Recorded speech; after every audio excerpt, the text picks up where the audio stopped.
Folks, today is Friday, July 31st, 2026. Roland Martin Unfiltered, broadcasting live from Santee, South Carolina, where Congressman Jim Clyburn has his 36th annual Rudolph Canzater Memorial Classic, which benefits scholarships for students here in South Carolina in the 6th Congressional District. We'll talk to him a little bit later in the show. Coming up on today's show, research of her family history landed her in federal custody. That's right. We'll talk to a woman who spent 2 weeks in custody for refusing a judge's order to sign away more than 1,300 acres of her family's land, which has been in their family for generations. Also, the Trump administration is doing a dumb decision when it comes to Medicare and Medicaid Services, ending Part D. Plan D will tell you all about that. Mississippi has completed Nolan Wells' autopsy, but has not publicly released it. And also, I'll show you the body cam footage that is a Texas family of an unarmed black teen killed by police, saying that he did not die by suicide. Lots to talk about. It's time to bring the funk on Roland Martin Unfiltered on the Black Star Network. Let's go. He's got whatever the miss, he's on it. Whatever it is, he's got the scoop, the fact, the find. And when it breaks, he's right on time and it's rolling. Best believe he's knowing. Putting it down from sports to news to politics. With entertainment just for kicks, he's rolling. It's on go, y'all. It's Roland Martin, yeah. Rolling with Roland now. He's funk, he's fresh, he's real, the best, you know he's Roland Martin now.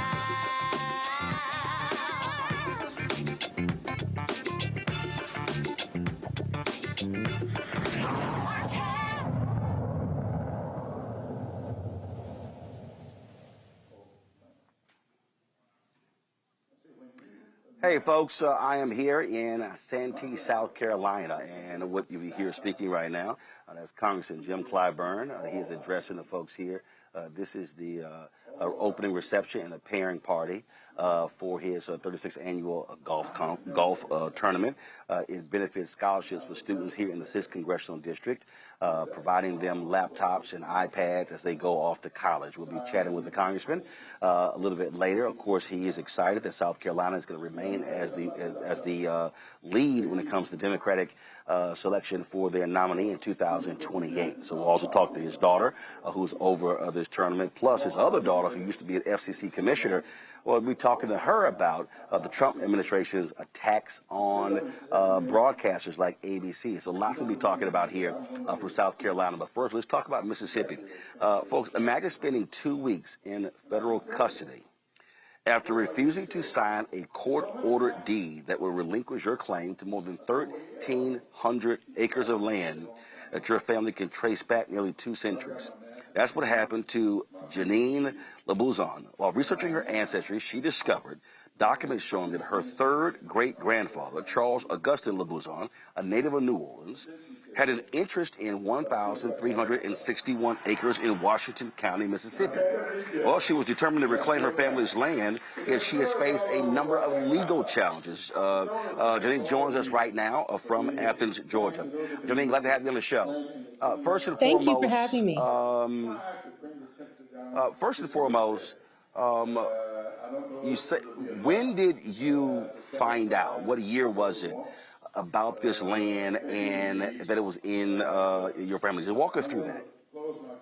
Okay, basically, I had started just doing my family genealogical research.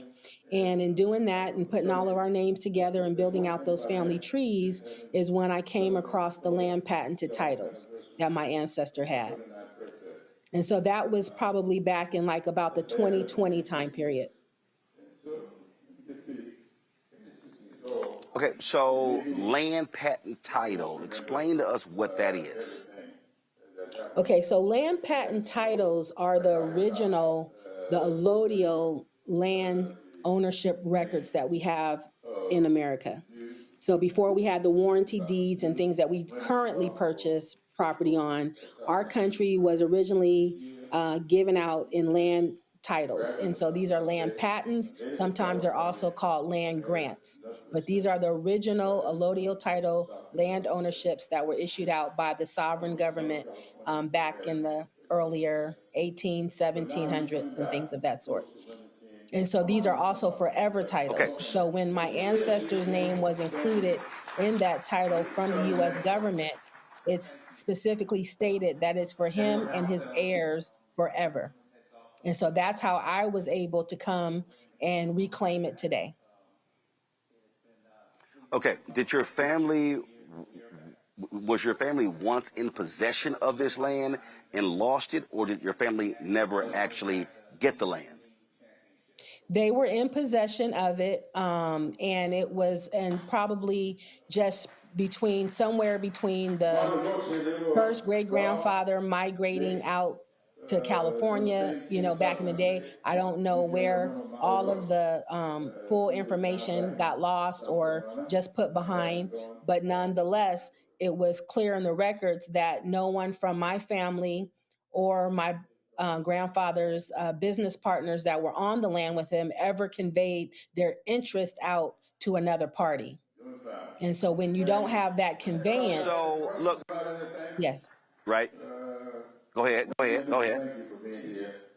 So when you don't have that conveyance from the original patent title holders, that's when you have a possibility of a claim. Because what that indicates is that someone at a later time period just began to create warranty deeds on the land and operate, although they never did seek that initial permission from the original title holders that is on record.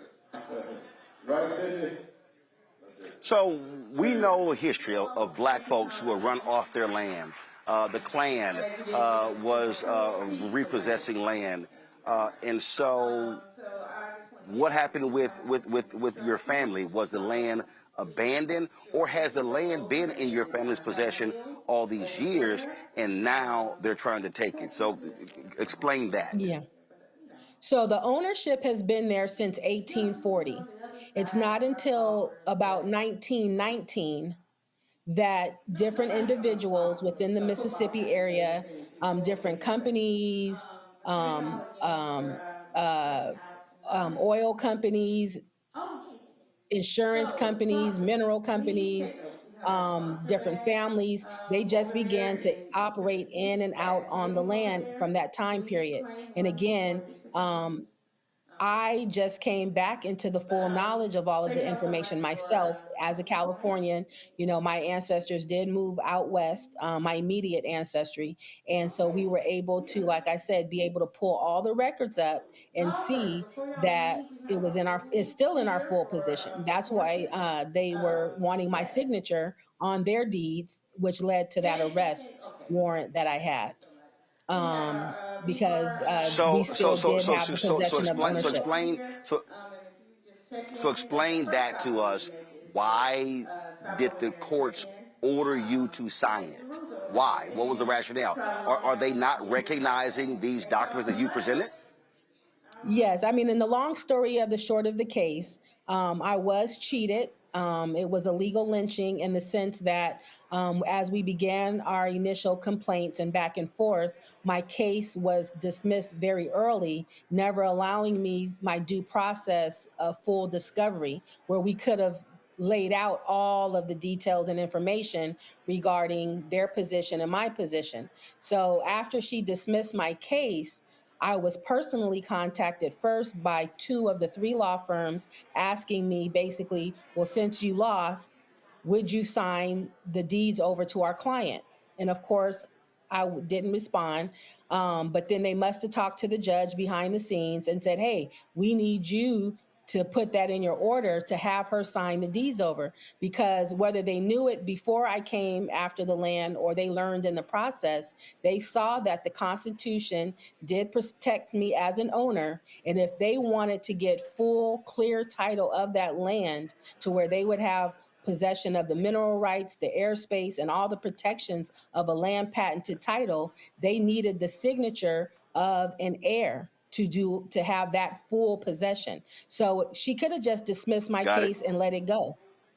But they didn't want to let me go without seeing if I would sign the land over to them. Before I But let of you course, go, I how want to can I be a let Candace grantor Kelly, our on the legal. land? Okay, I'm sorry, go ahead. Right. I want to give, before we let you go, I want to give Candace Kelly, our legal analyst and host, opportunity to ask you a question or two. Candace, go ahead. Okay. Very good to meet you, first of all. I was very curious about one or two things. One, was there a question about whether or not this had passed over and to somebody else in terms of somebody actually buying it? Was it a bank? I know that there was a forged signature issue that you were asking about. And number two, I'm wondering if anybody has stepped up to you so that you don't have to represent yourself pro se, or perhaps you're not representing yourself pro se anymore. It's hot. Okay, so to your first question, there was a sales contract that the defendants brought in. I had already pulled all of the records pertaining to this land 5 months before I even went into the claim. So that record was not in the books. I had that pulled by a professional abstractor. But anyways, it was thrown back into the discussion.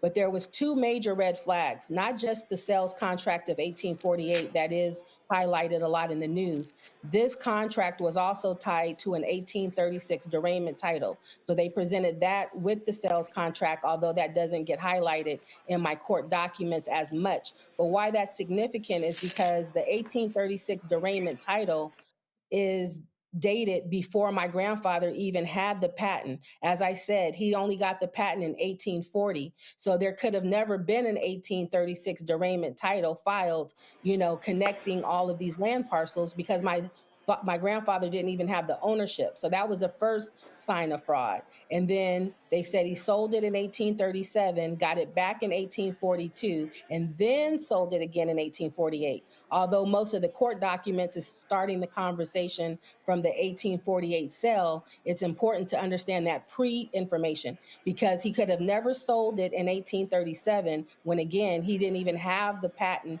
in his ownership. So there was a long list of fraud that was leading into that actual contract that did not have his signature on it, that is half readable.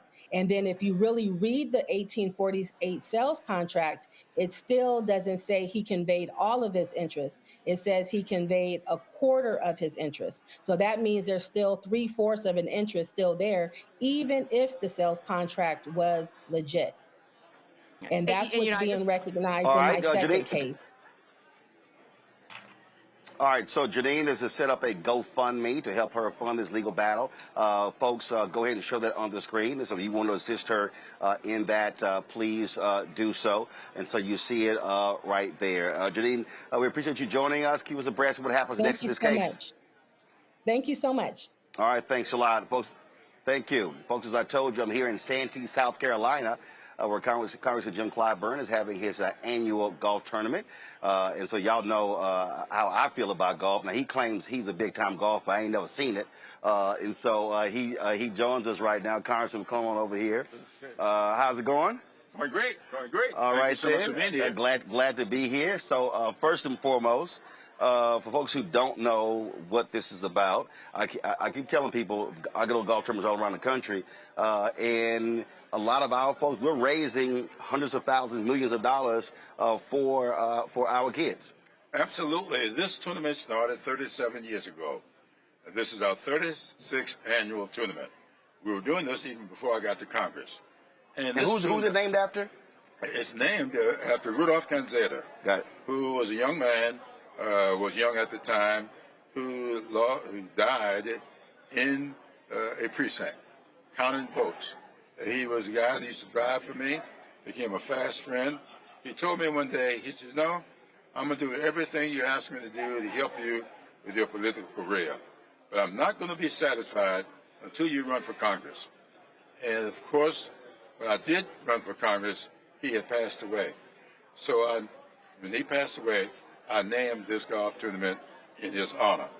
And we will give out tomorrow night 171 scholarships. Each one of those young people will get a laptop from Dell and a software package from Microsoft, and they will be going to colleges and universities all across the country.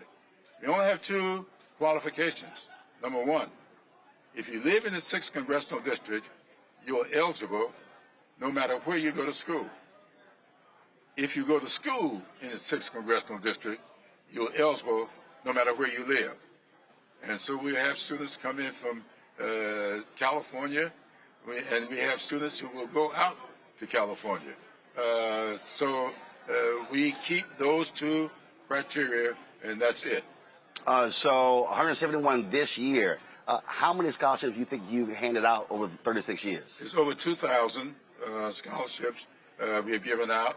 We were never as big as we are now, not always as big. We started out, in fact, the first year I had to write a check, to give a $500 scholarship to one of the young people, and the only one we gave that year. Last year we gave out 200, and 200 the year before. And so we are now giving out well over 2,000 scholarships, and somewhere around $6 million. Okay, all right, that's big there. So let's now talk about South Carolina staying #1 in the cycle. It was a battle. Many other states, Iowa desperately wanted to reclaim their spot. New Hampshire was fighting for it. Nevada was fighting for it. But how does South Carolina prevail to stay first in the nation when the Democrats vote in 2028? Well, I think that the Rules Committee looked at what the playing field was. There were 6 states that they were going to select, and they were drawing from a lot of states that made the run. Now, South Carolina had traditionally been in this so-called pre-primary window, but until the last cycle, we had been right around 3rd and 4th. And of course, this time, they decided to broaden the field, bring in 6 states, and then once they looked at what 6 states would be, then they looked at the 6 states to decide how they should be ranked, 1st, 2nd, 3rd through 6th, and decided that because of the demographics of South Carolina and because of the record that South Carolina produced in vetting candidates, that South Carolina made the most sense to go first. It will be followed by Nevada and I believe New Hampshire, and then those 3, and then they'll go to Michigan, Virginia, and New Mexico. So it was an interesting battle because what you had is you had a lot of white progressives, right. Why are we doing this? We have no shot at winning that in the general election. So why should we go there? Many African Americans said, wait a minute, huge black voting block there in South Carolina. Sure. Black folks are the basic Democratic Party. And the thing that what I said was, by South Carolina going first, many of our interests are going to be on the table first, and those candidates have to be able to answer those issues. And yeah, I know before it was like you go to Iowa, you go to New Hampshire, then South Carolina, but now they're going to have to deal with that up front. Absolutely, and they should. The fact of the matter is, you want to win in November.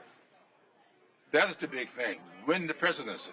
So you ought to put the people on the field who demonstrate that they can appeal to all those corners that make up this party.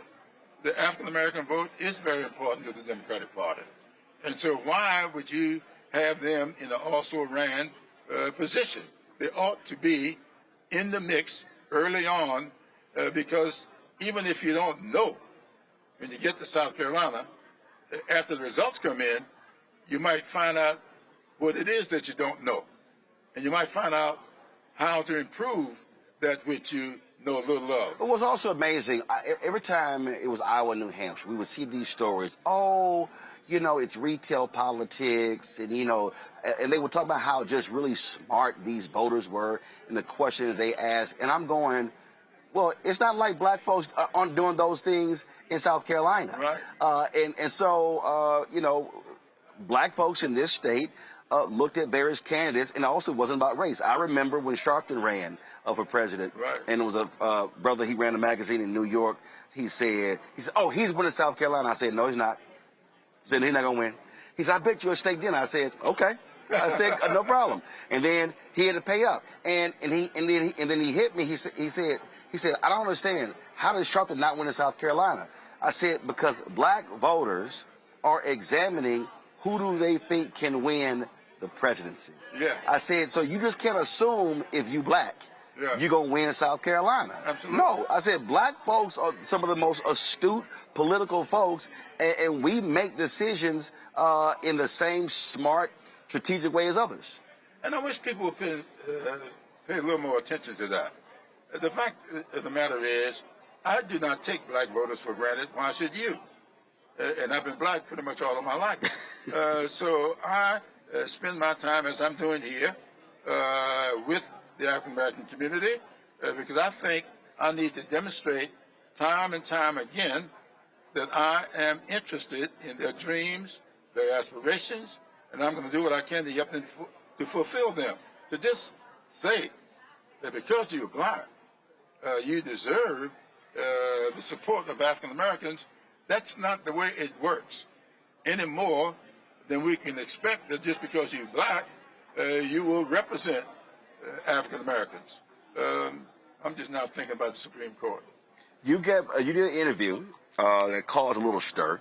Yeah. When many people said you said that black people let Vice President Kamala Harris down. What you did was you cited 59% turnout. Right. And the reality is, and what I have been saying for the longest is that we have to be 70% should be our minimum, because if we hit that number, all of a sudden we can sweep elections all over the place. Absolutely. And a lot of people didn't quite understand that, because when you cited 71% of whites, that there's no way we have a shot at winning North Carolina, Georgia, Ohio, right, Michigan, if we don't get the turnout in Milwaukee for Wisconsin, Texas, and other places. And so my deal is that's where we have to be. We're leaving our power at home by not participating in elections. That's right. And I think that we'll do ourselves a disservice if we don't look at exactly what we need to do. The question is, how do we get beyond that 59%? It seems to me that if my children's future depend upon who occupies the White House, if my children's future depend upon who sits in the Congress and make decisions as to whether or not the Smithsonian continue to represent African Americans in their exhibits the way they should be represented. If that is the case, should I not be participating in the process that make that happen? And if they're not participating at sufficient numbers, we need to take stock. So when I say that only 59% turned out the last time, and Kamala Harris was on the ticket and she lost, the question is, why? What do we need to do to get that number beyond 55%? That's not blaming the 55%. That's blaming maybe me, maybe you. What do we need to do to improve our attempts to reach those people? So it bothers me that the moment people see something like that, they just jump to these conclusions. He's blaming black people. I'm not blaming black people. I'm blaming myself. What did I not do that could have gotten the turnout the way it should be? That's why I've been taking stock. That's why I've been talking to Divine Nine all over the country, talking to Masonic groups, talking to the faith leaders to see what can we do to better appeal to that vote to get them beyond the 59%. I think two things have to happen. I think there is something that has to happen within our community, but the reality is when you look at the Democratic Party, the apparatus, and I'm talking about Democratic Governors Association, DSCC, DCCC, looking at House Majority PAC, Senate Majority PAC, and all these other individual PACs in these campaigns. And what I have been saying, if you study the data, is that, listen, so I'm 57. I'm 58 in November. My mom and dad are 79. You're what, 86. 86. Absolutely. If you look at the data, black people who are 65 plus self-identify as Democrats. Absolutely. 55 to 64 somewhat self-identify. Right. When you keep going down, there's less self-identification. So what I've argued is that Democrats are going to have to spend 4 times as much time and 4 times as much money to turn out black voters than they were used to. I said that, and it's no disrespect to Obama, but Obama did not need the black political infrastructure that was in place that Reverend Jackson, Ron Brown put in place. Right. The problem is that infrastructure was obliterated because of those 8 years of Obama. And so these white male Democratic strategists are not listening to understand you can't just sit here and say, well, we're going to spend $2-3 million, but we're going to raise $1 billion. I mean, the reality is the Kamala Harris campaign raised more than $1 billion, right. And then you push it the other PAC, only $22 million went to black-owned media. Absolutely. Total. Right. So what are you and others, what is the CBC, are y'all basically putting your hand down to all those groups saying, listen, if y'all do not spend the money on the ground in these communities, you're going to lose? Look, it's kind of interesting. You talked about the most recent kerfuffle. Several weeks ago, I got a lot of crap from a lot of people because I said we are losing because we are relying on the consulting class. These people that we are spending all our money on do not necessarily have the understanding of the communities that we need to energize. Right. And if you do not sit in those AME churches the way I do, you do not sit in those Southern Baptist black faith groups that I sit in. Or go to the places where young folks aren't even going to church anymore. Absolutely. And so you're going to tell me how best to do the turnout. You're going to give the money to somebody who's never been in these communities, and they're going to decide how the money is spent. And I'm telling you that you are spending your money funding people who place TV ads. Ain't no problem with that. They can make all the money they want, and you get all the hits you want. But the fact of the matter is, if you spend money with those churches to lease their vans, you are hiring the deacons in those churches, the other people who drive the vans. Paying for staff and not hoping we volunteer for free. Absolutely. And you want these people to work for nothing. You ain't asking them people who place the TV ads to work for nothing. So this is a lot of crap that we got to stop, and I'm not going to let them get away with it. And they gave me a lot of hell for that. And so that was giving my party what I thought they needed to know. But are they listening? Well, we'll find out. But I also want my folks to know that we've got a heavy responsibility. Look, I'm the 9th African American to serve in Congress from South Carolina. That 95 years between number 8 and yours truly number 9. Why do we have that 95 years? We can't ignore that. We got to look at what is going on today like I do. I look at this, and I remember what happened in 1876. What is going on today with this administration is exactly what they did, what Rutherford B. Hayes did back in 1876 that started Jim Crow. And people have to understand that Reconstruction came to an end by a single vote. It was a committee vote of 8-7 that ended Reconstruction. It was an electoral college vote of 185 to 184 that started Jim Crow. No big sweep coming over the country. Right. A single vote in each one of those instances. And what we've got to do is make sure we don't let that history repeat itself. And we're not going to do that by denying the fact that we got responsibilities to check ourselves to find out what it is. Jim Clyburn needs to find out why is it that we did not turn out more than 59%. And you and I talk all the time, and we wish we could get some other people to listen to us. Hopefully, we're going to get that done before November 3rd. All right. Well, I'm gonna keep giving the hell, and you the same. Absolutely. I appreciate it. And last, thanks for being here. Just know that second place in this tournament is wide open for you. Oh, well, I didn't. I won my flight last time I played here, so I expect to bring that trophy home back to the crib. Okay, buddy. Because an alpha's name gonna be on it. No. All you alphas, you kappas, just know you're gonna end up in a mega chapter. Yeah, but you know what? My pastor, Ralph Douglas West, who's an alpha, told me. He said Jesus was the alpha and the omega, but when he was in that omega chapter, he said this ain't good, so he got out 3 days later. That's a pretty good one. You got me.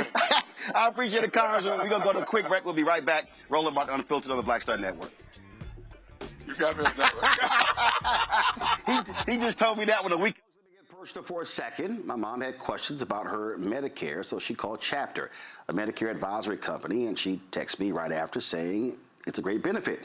It was easy. A real person walked her through the whole thing, and now she understands better what's going on. But it's not just her. A woman in Yonkers wrote in saying the process was so simple, the enrollment was easy, and she was so glad she called. Then there's Marilyn, 90 years old, in Florida, living on Social Security. Her premium climbed every single year north of $400 a month for coverage she could barely afford anymore. So what does she do? She called Chapter. They found her the same top-tier coverage for hundreds of dollars less. 90 years old, and finally somebody in her corner. I hear stories like that again and again from our community. The Medicare system was not built to work for you. Too much fine print, too many plans. Yet Chapter's advisors are independent and honest, the only Medicare advisors that compare every plan nationwide. They're focused on one thing, what actually works for you. If you're already in the right plan, they'll tell you. No games.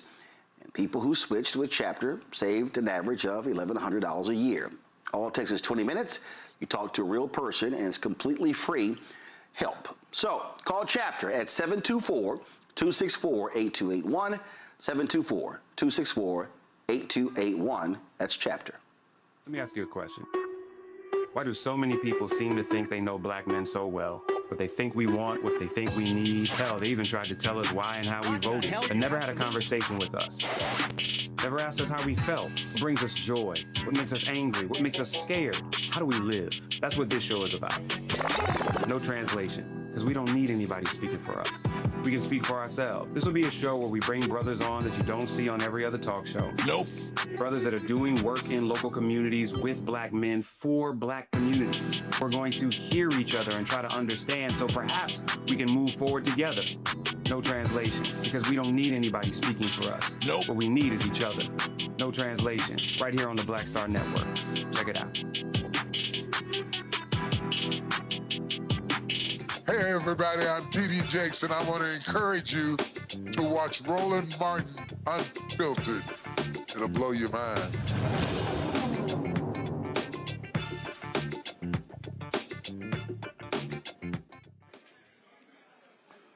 Folks, in 2027, nearly 25 million people who use Medicare are going to experience an increase in their premiums and prescription drug costs. Why? Donald Trump. That's right. On Tuesday, the Trump administration and the Centers for Medicare and Medicaid Services announced the ending of the Part D Premium Stabilization Demonstration. Part D is an optional prescription drug insurance plan available to people enrolled in Medicare. It helps cover the cost of both generic and brand name medications obtained from pharmacies and includes coverage for many recommended vaccines for adults. The program provided federal support to insurers to help minimize increases and discrepancies in premiums. So what does this mean? Joining us now is Adema Cup Meadows, author, the CEO of Health Tech for Medicaid. Glad to have you here. So walk us through. Trump was running around talking about how he was going to be helping seniors lower prescription drugs. Is this essentially a payoff to the drug companies? I don't know that this is a payoff to the drug companies, but I think this is a continuation of the dismantling of healthcare that is happening as a part of HR 1 and many other things we're seeing that will take effect in January of 2027.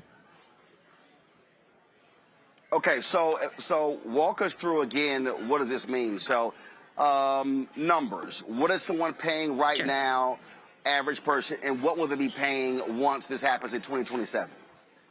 Well, it's hard to answer that question. I think that let's go back a little bit and explain this. So Part D is the part of Medicare that helps pay for prescription drugs, right? This is not Medicare taking away prescription drug coverage tomorrow. It's CMS removing kind of the temporary cushion that keeps the monthly premiums for certain Medicare drug plans from rising too quickly. And why that, so it's like, think of it as the government ending a coupon that helped us hold down the monthly price. So beginning in 2027, some seniors who have the original Medicare plus separate Part D prescription drug plan may see much larger premiums increase. And we do not know the plan's price yet because that is not set until September. So people should not panic, but they should pay very close attention to this fall. And I could give you some numbers if that's really what you want to know. Yeah, go ahead. Yeah, go ahead. No, go ahead. So Give us the numbers. I think this matters for Black America, right? Because many of our seniors are already managing lots of prescription drugs, right, on fixed incomes, right? So 1 in 4 Black Medicare beneficiaries had an income below about $20,000 in 2024, which is the latest data we have. And Black beneficiaries are more likely than white beneficiaries to report cost-related problems in getting their health care. So, you know, a higher premium may look small, but when it comes to you paying for your groceries, your light bill, or deciding which medication gets filled, obviously you need to have, you know, lights and you need to eat, right? So meds usually are the first to go. So when does it start in 2027? Is it January or later in the year? January 1st. Nope, starts January 1st, and these rates are not set until September. So in September is when we will hear about some of the rates. Now, what you should know is you shouldn't cancel your plan today. You need to watch for your plan's annual notice of change, which usually comes out in September, and then you compare your plans during your Medicare, open enrollment. Medicare open enrollment is October 15th through December 7th. So you have time to look and compare plans. People who have limited income, which is most seniors, right, should also check to see if they qualify for something called extra help, which is there to see if they can even further help reduce their Part D premiums and their prescription drug costs. But I want to bring in my panel basically, Yep. Yeah, go ahead, please. I'm going to bring in my panel right now. Joy Cheney, she is the founder of Joy Strategies out of D.C. Michael Imhotep, host the African History Network show out of Detroit. And, of course, Candace Kelly. Questions, I'll start with you, Joy. What's your question? So I do healthcare work. Let me just add, adding what our colleague just said here. So what this administration has done is between Medicaid and ACA, so ending the tax credits, which is, similar to ending these subsidies, right? 8 million people have already lost their health care. We expect that to go up when the big, beautiful bill or big, ugly bill takes effect in the new year. So now, on top of that, seniors, if they hadn't been caught up in ACA, right, or Medicaid, right, are now being caught up in having this removal of the Medicare Part D subsidy. And if you're thinking, well, then maybe I'll go get extra help, assuming extra help remains, we know that more people are going to be trying to get extra help, which will make it more difficult for people to get extra help, including those who are on it. So I just, would love, if there's anything that our guest wants to say about that. I know that wasn't a question, it was a statement, but I think it's important to put together the constellation of crisis. And even if you aren't on one of these government programs, hospitals are closing, emergency wards are closing, maternal health wards are closing right now. That will continue next year. That means everyone, regardless of how you present at a hospital, are going to see frustrated interactions and higher lines and longer waits and et cetera at your local hospital, especially in rural America. If your guest has anything to add about that, please do. Sorry for the diatribe, but I had to underscore it. No, I think you're absolutely correct. I mean, this is a decimation of our healthcare system for all of us. I think you cannot cut Medicaid by $1 trillion and now start to impact our seniors by cutting Medicare. The ACA cuts impact the exchange. I think this is an all-out assault on healthcare in this country. And yes, you're saying rural hospitals close. We are all going to be hit with the impact of our emergency rooms being overcrowded. The uninsured in this country is going to go up tremendously. All of these cuts are hitting all at the same time post the election cycle, right? It's all happening in January of 27. One thing I do want to caution people, though, is do not choose a drug plan based solely on your premium. A cheaper plan can cost more overall if it does not cover your medication. So, you know, it puts you in a more expensive tier and may exclude your local pharmacy. So I do want folks, and this is maybe where as a Black community we can start to help folks. How should we help people look at their monthly premiums, whether every medication that you are on is on the formulary, looking at the difference between deductibles and copay amounts. Well, Devika, that's why we partner with Chapter for that very reason. For folks to be able to, it's a free service for them to be able to call, and so we partner with them for the last couple of months, and we've extended our partnership with them over a year. And again, my parents hit me up and showed me of the savings that they've actually made as a result. So what you're talking about is exactly what we're doing here on Roland Martin Unfiltered and the Black Star Network. Question from Michael. All right. So my question was back on Tuesday, Dr. Mehmet Oz of the Trump administration, administrator for Centers for Medicare and Medicaid, he said that ending this subsidy program would prevent billions of taxpayer dollars from being funneled to insurance companies. And he said it cost the agency an estimated $3.6 billion in 2026.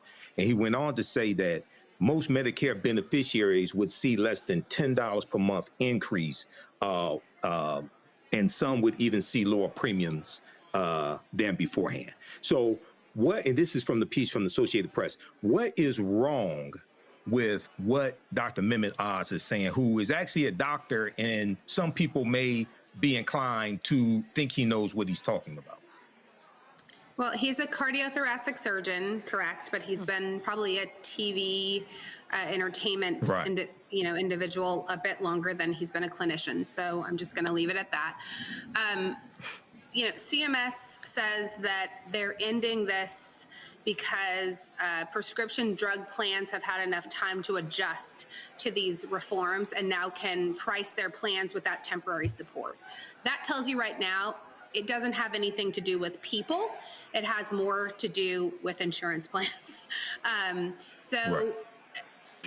You know, if, you know, for me, the program materially lowered the average standalone premiums by about $26 a month in 2025. And it would have decreased them about $16 a month in 2020. And I think they have $16 a month in 2026. Doesn't sound like a lot of money, but if you're on a fixed income, you know, that's a significant amount of dollars. I mean, per month, you know, think about what $26 per month, you know, times 12 months is. That's a lot of money for people.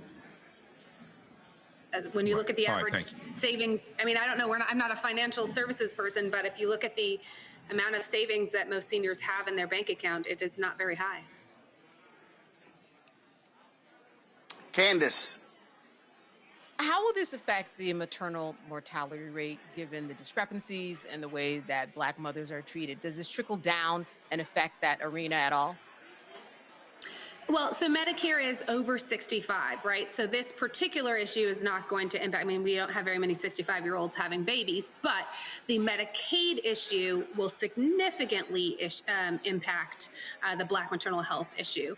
And so this issue right here for Medicare will not impact maternal or birthing health at all, just due to the age of which you qualify for Medicare. But Medicaid, $1 trillion cut to Medicaid, will absolutely impact our maternal health crisis and deeply impact Black Americans, Native Americans across the U.S. All right, then. Well, we certainly appreciate you. All right. Well, we certainly appreciate you joining us, educating our folks on this. And again, what we really try to aim here is to help folks out, giving them a warning, preparing for what comes next. Thanks a lot. Sure. All right, folks, going to go to a break. We come back. MAGA, if you have been accused of sexual assault, they got no problem still supporting you. That and other issues we'll talk about right here on Roland Martin Unfiltered on the Black Star Network, coming to you live from Santee, South Carolina. If you want to support the work that we do, please join our Bring the Funk fan club. Our goal is to get 20,000 for our fans contributing on average $50 each a year. That's $4.19 a month, 13 cents a day, to supporting this show and all the other shows on the Black Star Network. If you want to give via Cash App, use a Stripe QR code. You see it right here on the screen. As for credit cards as well. If you're listening, go to blackstarnetwork.com for ways to give. Checks and money order. Make it payable to Roland Martin Unfiltered. P.O. Box 57196, Washington, D.C. 20037-0196. PayPal's R Martin Unfiltered. Venmo RM Unfiltered. Zelle Roland at RolandSMartin.com. Roland at RolandMartinUnfiltered.com. We'll be right back.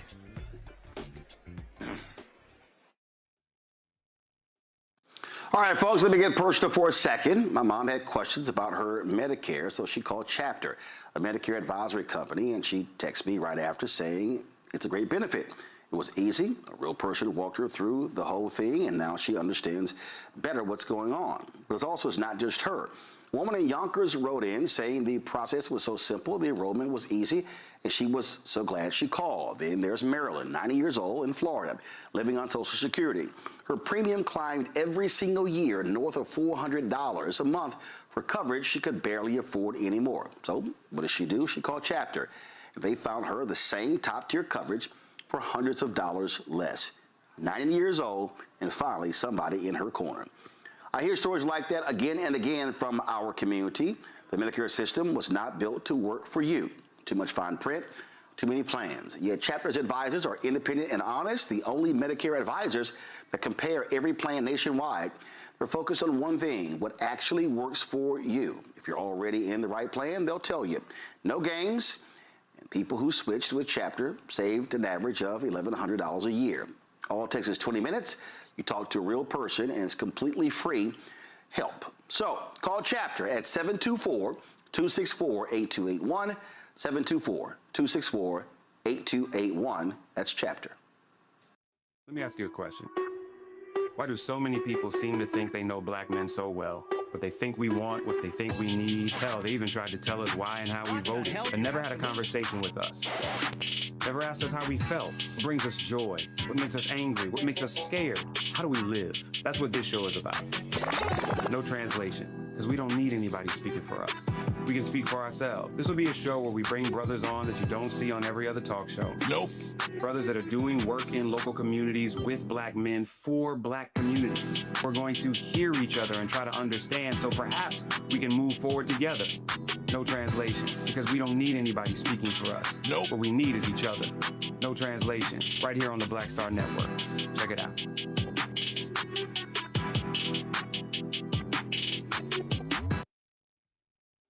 Now that Roland Martin is willing to give me the blueprint, hey, Ross, I need to go to Tyler Perry and get another blueprint because I need some green money. The only way I can do what I'm doing, I need to make some money. So you'll see me working with Roland. Matter of fact, it's the Roland Martin and Cheryl Underwood show. Well, should it be the Cheryl Underwood show and the Roland Martin show? Well, whatever show it's going to be good.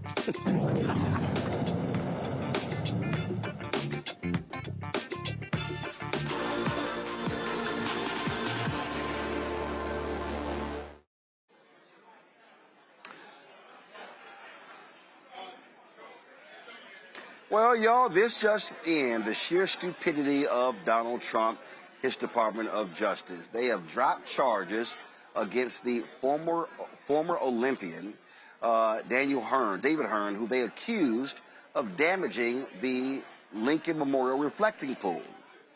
In their statement to dismiss, Candace, you're going to love this. They said, quote, damage to the Lincoln Memorial Reflecting Pool in June 2026 was the result of flawed installation by the contractor. You know, the friend of Trump who got a no-bid contract of $14 million to so-called fix the reflecting pool. These people, Candace, are corrupt and they're stupid. And they didn't have the evidence to prove that he did anything that violated the law. And therein lied the problem. It was just a matter of time before we saw this type of information come through. We saw the pool changing colors as soon as it went down.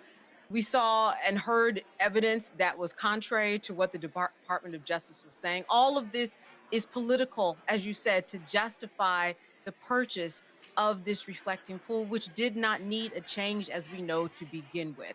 So, you know, it's interesting that when the evidence comes forward, sometimes it does us well and does justice. And I think that in this case, the Department of Justice didn't do anything but pull back on this ridiculous claim, and not against just anybody who was regular. This is an Olympian, someone that people generally hold in high esteem.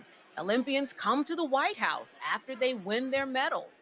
This is someone that it didn't make sense that this was happening to on an even higher level. So all of this culminated into the final truth that we knew and that finally actually made it to the record. Thank goodness, but we saw this coming. It goes to show you, Michael, the sheer incompetence of these so-called geniuses.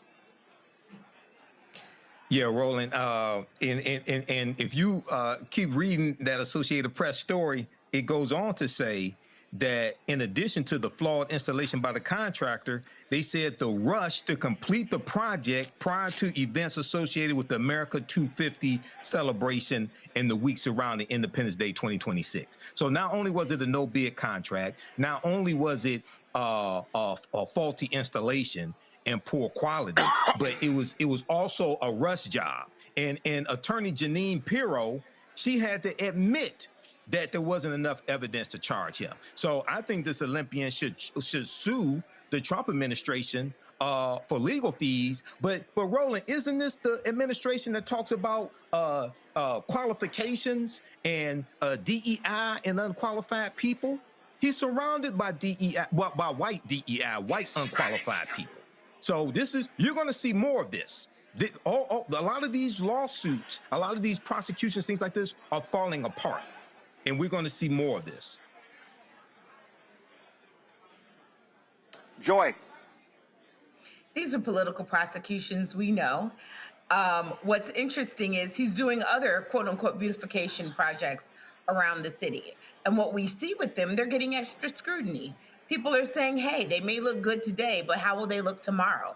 More rush jobs, things done, no bid contracts, sometimes contracts that seem like there's a personal relationship between the person who receives the contract and the president, not the due vetting. I mean, this is where government is at its best, right? When it says we got to have extra scrutiny, we want to have multiple bids, we want to make sure that the project, if done, is going to last interactions with the public, including if there is some vandalism. But right here, this was silly always from the beginning.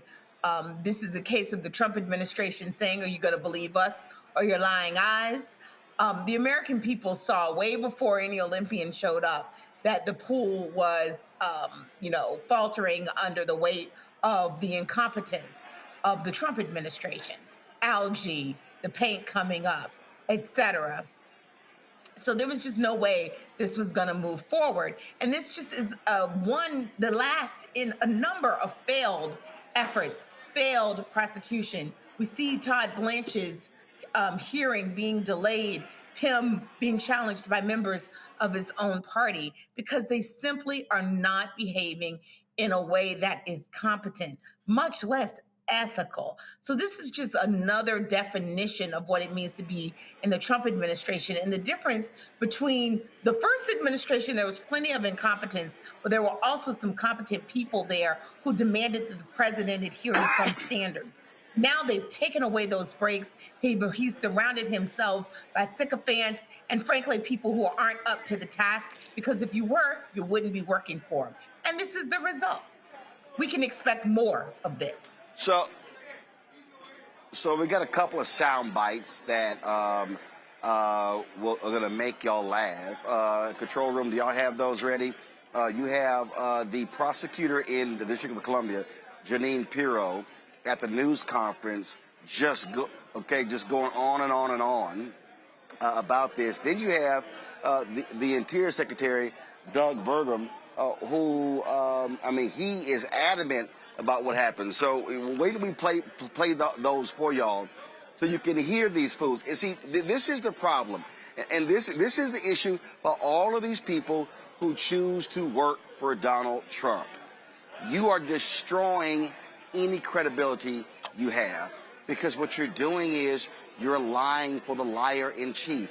You're making stuff up because he wants you to. And so you're going out to the public saying BS and hope they're buying it.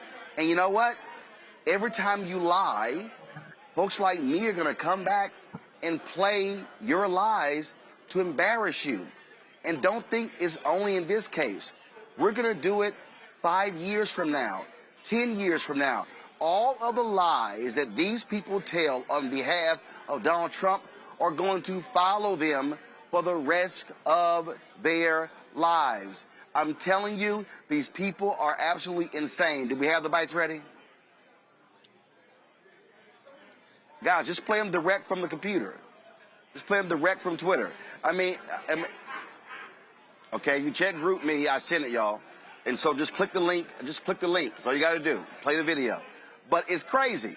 It's absolutely crazy to listen to them describe the damage done and saying, oh, no, this is an airtight case. It is solid. We got no issues whatsoever. And you're like, yeah, you do. And this is, the thing here is, Candace, if you take this, but then you now expand it, how many times they keep losing in federal court? You have DOJ attorneys going to federal court lying. And the judge is like, y'all lying, busting them for the crap they're doing, for violating court orders. For people who claim to that it's all about the rule of law, this is a lawless administration. And interestingly enough, many of these judges that are calling them out on their wrongdoing, they are appointed by Trump. So we know that these are people who are looking at the law saying, it's speaking to us right here. There's no other way that we can go. What you are doing is ridiculous and makes absolutely no sense. It is unlawful. It is political prosecution. And we have seen this over and over again, and we will see more of it. But I think what's going to be interesting is these sound bites that you're going to play, because we know that there's going to be a story that they tell that's going to make it seem like everything that they actually did was actually okay. There was just some misgiving somewhere or some misunderstanding, but what we did was right. But we're going to move on and let this gentleman go. They are never going to fully admit guilt. There's not going to be the admission that they should do and that they should want to do, as you said, for trust and accountability. But that never happens. All right, guys, we got a clip ready? All right, roll it. Roll it. Was this part of the pool specifically, was the sealant already partially removed? Did he rip it back and just describe in detail? Because he maintains that it looks the same as it did before he arrived. That's his. I'm not going to get into the evidence, but what I told you is what our witnesses saw and experienced. There was an effort, a violent effort, to rip up the sealant from the bottom of the pool. And irrespective of whether or not, we think that, there is some situation that preceded it, we can state and prove beyond a reasonable doubt that he caused damage, and that damage is over $1,000. Key in on that. How do you prove that $1,000? With an expert. Come to the trial. It has to be drained? Like, is that because it has to be drained? We'll hear all that at the trial. Did he have any tools, or was it just his bare hands? Right now, we believe it's his bare hands, both hands. So does that indicate in your belief that it was probably damaged before, or do you believe that he... He damaged it. Further, but do you believe it had already been damaged before? He damaged the pool. Before he touched it? He damaged this pool. But there have been, all these videos, obviously. Well, good. I'm glad you've got that evidence. Come on in the grand jury. You can testify. Next. Peeled off. Why did that happen? Do you know? It didn't peel off. There was vandalism. There was box cutters. There have been 7 arrests. There was people literally trying to destroy part of a monument. The reflecting pool is not just a pool on the mall. It is part of the Lincoln Memorial. And if anybody says that they're going to go and vandalize that, it's no different than if someone was throwing. And you're 100% sure that what happened with the liner was vandalism. You can prove it. Oh yeah, absolutely can, and as we drain it, we've got all the photographs we can see. I mean, there's no possible way. Your photographs of a person or people cutting a 300 or 350-foot gash in the bottom of the reflecting pool? Dana, I'm not sure why you and others in the media think that you want to keep trying to question whether or not this is an industrial liner. Every farmer and rancher in America that's had their pickup liner lined by this sprayed-on liner knows that you literally, it would never just like peel off or fall off. This is like a strong material, and it's the size of 8 football fields. And the only way you can end up with actual slices in one spot and not the other is that someone physically cut it. And so but the pool itself, it's not leaking. It was leaking 45,000 gallons a day. It's finally been fixed by President Trump. And the American flag blue is working perfectly. And again, it's beyond me why. I mean, the real scandal is about the fact that the state of our capital was in such total disrepair that some people, no one was reporting about. I was reporting about the pro-Hamas graffiti on the. Mr. Secretary, you and I talked about this last month. Yeah, and we're still talking about it. Well, because it was July 4th and the reflecting pool was closed. It was closed because it's surrounded by fireworks. It's closed every year on the 4th of July. But it was closed prior to that in order to fix the reflecting pool. But it was closed because the largest fireworks display in the country we talked about was set up, and it lines either side of the reflecting pool. You can't have people around fireworks when they're being set up. Now that the fireworks will come down, the fence will come down. The fence was there because of the fireworks. Copy that. We can prove it beyond a reasonable doubt. How about that, Michael? Yeah, see, Roland, this is an example. You remember last week, Friday, I said they'll say one thing on Fox News, but when they go to court, it's totally different. Okay, that's when we found out that the Trump administration attorneys admitted that Trump and Russell Vought canceled grants to states that voted for Kamala Harris. Here, they're saying something on Fox News and at the press conference that the attorneys weren't saying in court and in the court filing. Okay, so because they're basically saying in the court filing, there's no evidence to prove that this guy did this. But they want to go ahead, and it seemed like Jennine Pirro was accusing him of committing damage, $1,000 worth of damage or something like that. But that's not what the attorney said in court, in the court filing. So this is a perfect example of it. They're trying to save face, but these prosecutions are continuing to fall apart on them. Joe, I swear this is just a group of crackheads. I mean, at least it would be better. At least crackheads are proficient about getting crack. They're not even proficient about doing the things that they want to get. Let me just add a few other things. So, one, part of the reason they lie on Fox News and not in court is because there's no consequence in lying on Fox News, right? Say whatever you want. We talk about it, but their viewers just believe it and they move on. They're only interested in that top headline. When you go to court, there are consequences, right? You can be held in contempt of court. You can lose your law license, and nobody wants to lose their livelihood in the future, even if they've lost their self-respect and respect of their children and their reputation. They certainly don't want to cut off any avenues to work after this fool leaves office. But here's a point that I think I haven't heard yet. So they're out there and they're saying that the damage to the pool was due to so-called vandalism. We know that's not true, but that's what some of them are saying. What it does is it undermines any future claims if they want to go after and recoup some of the money that they've paid to this company, this pool resurfacing company that frankly did a botched job, right? The people who made the decision not to figure out why algae was entered into the pool and why they didn't clean the filters. Like, so they're really undermining any kind of recourse to get money back for the American people who wasted our tax dollars and our money on these beautification They're not going to get that money back, Joy. They're not going to get that money back because Trump hooked up one of his buddies. They ain't trying to get that money back.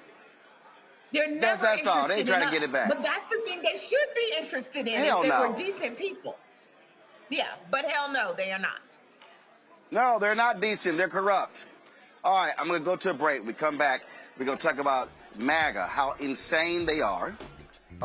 We got an update on several other cases. We'll also talk with a former commissioner of the Federal Communications Commission about how Trump is weaponizing the FCC against broadcasters. You're watching Roland Martin Unfiltered on the Black Star Network, live from Santee, South Carolina, here for the 36th annual golf tournament of Congressman Jim Clyburn. Back in a moment. All right, folks, let me get personal for a second. My mom had questions about her Medicare, so she called Chapter, a Medicare advisory company, and she texted me right after saying it's a great benefit. It was easy. A real person walked her through the whole thing, and now she understands better what's going on. But it's not just her.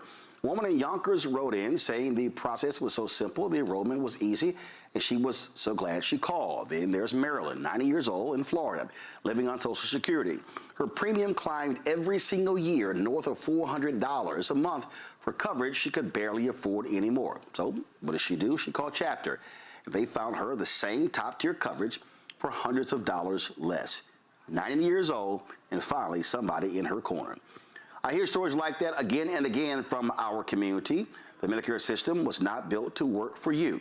Too much fine print, too many plans. Yet Chapter's advisors are independent and honest, the only Medicare advisors that compare every plan nationwide. They're focused on one thing, what actually works for you. If you're already in the right plan, they'll tell you. No games, and people who switched with Chapter saved an average of $1,100 a year. All it takes is 20 minutes. You talk to a real person, and it's completely free help. So call Chapter at 724-264-8281, 724-264-8281. That's Chapter. Let me ask you a question. Why do so many people seem to think they know black men so well? What they think we want, what they think we need. Hell, they even tried to tell us why and how we voted, but never had a conversation with us. Never asked us how we felt, what brings us joy, what makes us angry, what makes us scared. How do we live? That's what this show is about. No translation, because we don't need anybody speaking for us. We can speak for ourselves. This will be a show where we bring brothers on that you don't see on every other talk show. Nope. Brothers that are doing work in local communities with black men for black communities. We're going to hear each other and try to understand so perhaps we can move forward together. No translation, because we don't need anybody speaking for us. Nope. What we need is each other. No translation, right here on the Black Star Network. Check it out. If in this country right now, you have people get up in the morning and the only thing they can think about is how many people they can hurt, and they got the power, that's the time for mourning. For better or worse, what makes America special, it's that legal system that's supposed to protect minorities from the tyranny of the majority. We are at a point of a moral emergency. We must raise a voice of outrage. We must raise a voice of compassion. And we must raise a voice of unity. We are not in a crisis of party versus party. We are in a crisis of civilization, a human rights crisis, and a crisis of democracy itself. And guess what? You've been chosen to make sure that those that would destroy, those that would hate, don't have the final say, and they don't ultimately win. On a next, A Balanced Life with me, Dr. Jackie, a relationship that we have to have. We're often afraid of it and don't like to talk about it. That's right, we're talking about our relationship with money. And here's the thing, our relationship with money oftentimes determines whether we have it or not. Balancing your relationship with your pocketbook, that's next on A Balanced Life with me, Dr. Jackie, here at Black Star Network. With medicine and science under attack, I want to keep you and your family informed and healthy. I'm Dr. Ebony Hilton, and I knew at the age of 8 that I wanted to be a doctor. So I studied hard and became the first African-American female anesthesiologist hired at the Medical University of South Carolina since its opening in 1824. And I always say I was made into a doctor, but I was born to be a mom. And as a new mom, wife, sister, daughter, and friend, I understand how frightening a medical crisis can be. I care for individuals on some of the worst days of their lives, and it's my mission to provide you with a safe space to gain clarity on issues affecting your mind, body, and soul. I recognize that there are health disparities, particularly as it pertains to race, and I want to help bridge the gap between you and your healthcare providers. Join me every Thursday for Second Opinion on the Black Star Network, where each week I'll invite experts from various medical fields to share the latest health news.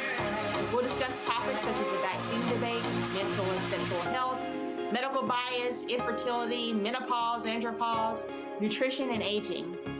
Together with my medical colleagues, we aim to provide you with a second opinion. Don't miss it, Thursdays only on the Black Star Network. Melanie Campbell, National Coalition on Black Civic Participation and Black Women's Roundtable. And we are watching Roland Martin Unfiltered all day, every day, 24/7. Spread the word.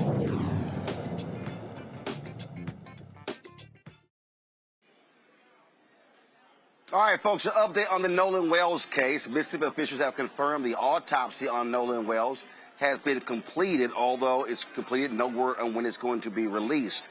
USA Today is reporting that Bailey C. Martin, a spokesperson for the Mississippi Department of Public Safety, said the state medical examiner completed the initial autopsy on Wells on July 7th. Mississippi's 19th Circuit Court District Attorney Angel Myers-McElrath has said that key evidence, like the state's autopsy report, will remain under wraps until the case was presented to a grand jury. Now, we've all heard the audio and the enhanced audio from the emergency calls made by Nolan Wells' friend. Now, that audio is leading to more questions about what happened the day the 18-year-old disappeared and what led to his death. On Thursday, at the National Urban League's annual conference in Nashville, family attorney Ben Crump gave an update on the case, and his parents, Christine and Elmore Wansley, they also had a lot to say about the investigation. Nolan Wells goes with friends, celebrating the 4th of July. All the friends come back. Nolan Wells tragically washes up on the shore 2 days later, dead.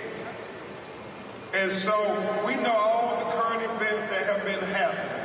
We are announcing that we have the audio from the officials, and we have retained and are consulting with some of the foremost audio engineering experts to review those audio tapes from the CTO call in its entirety.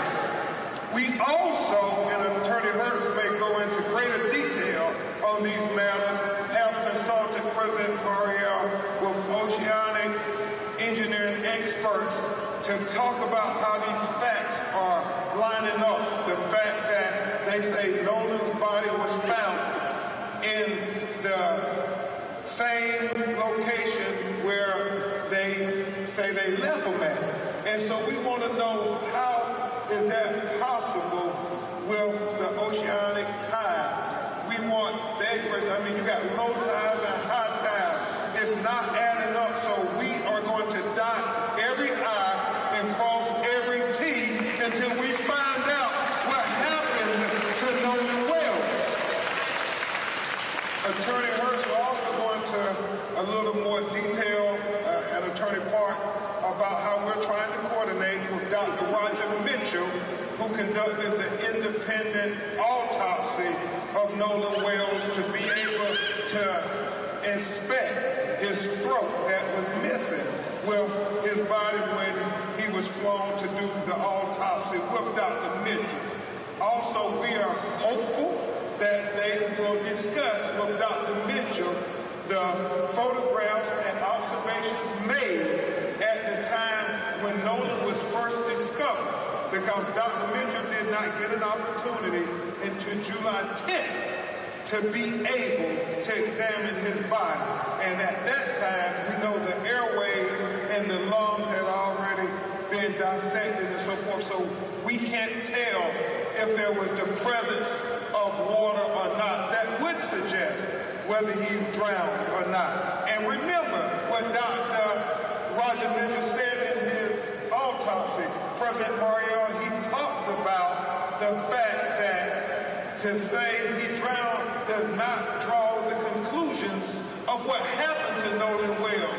He said it is equally important to know at what condition was Nolan Wells' body when he went into the water. Was he conscious or was he unconscious? Was he forced into the water or did he go unforced into the water? He said all of these things are very important. And so we're dotting I's and crossing T's. We are focused on getting to the truth, and we stand for the truth. Me and everybody on my legal team stand for the truth, no matter who it implicates or who it exonerates. We stand for justice, no matter who it convicts or who it acquits.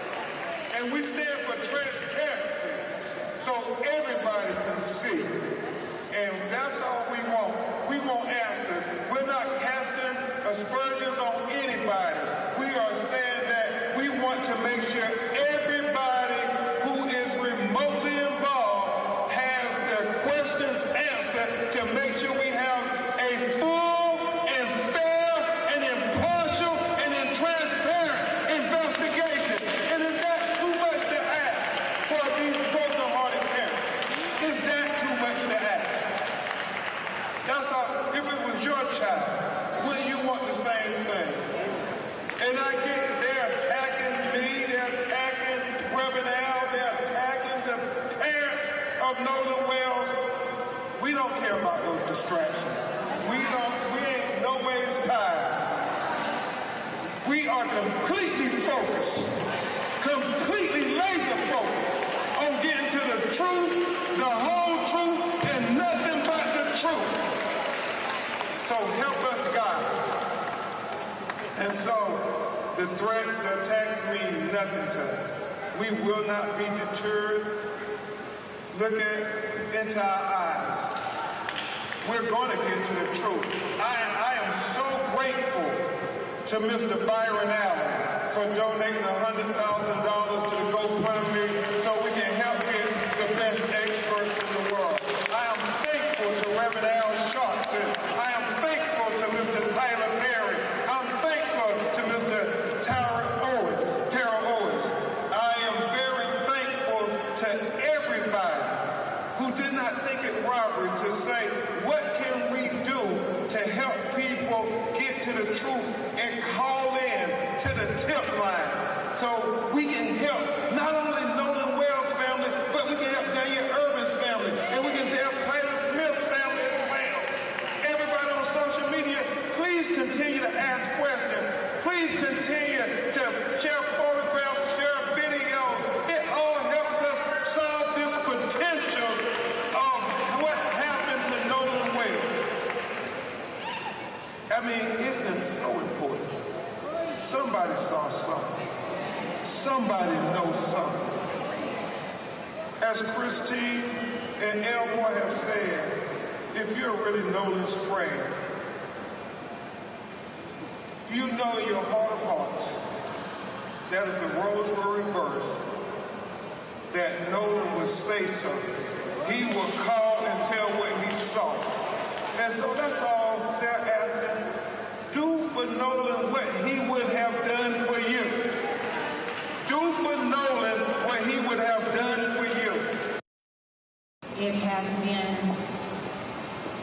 27 days since we have been able to talk to our son, to hug him, to tell him we love him. This has been the most difficult time we have ever had. I want to tell you who Nolan was. Nolan was a God-fearing, God-loving child. He loved everyone. He was the person who would just make you feel comfortable just being in his space. He was never one to exclude. He always wanted everyone to be happy, to feel good, to have purpose. He would lift anyone up. It didn't even matter if he didn't know you. If you took that moment to just tell him a little bit about yourself, what you wanted to do with your life, right then and there, Nolan would be your biggest cheerleader. Today we are begging, because I'm not too proud to beg. We are begging, if anyone knows anything, his friends, strangers, please call the hotline, because we will not be able to rest until we get answers. But please understand that all of these distractions, these other questions that people, the attacks that people have sent our way, just know we will not be distracted. We are ready to do whatever we need to do as his parents to continue advocating for him, because Nolan is not here. He is not here to speak for himself. He is not here to tell us what happened. So again, we will not rest until we get answers. And if you know something, you need to let us know. Please do not be afraid. Okay? Thank you all so much again. We truly appreciate your love and support. You.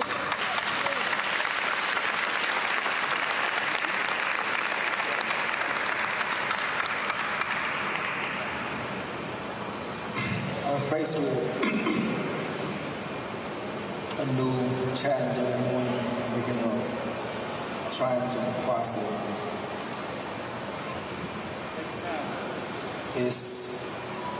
It's the biggest challenge I've ever had. I pretty much was raised up like a lot of you. I didn't have a lot, but I always said I wanted to give my children more than what I had.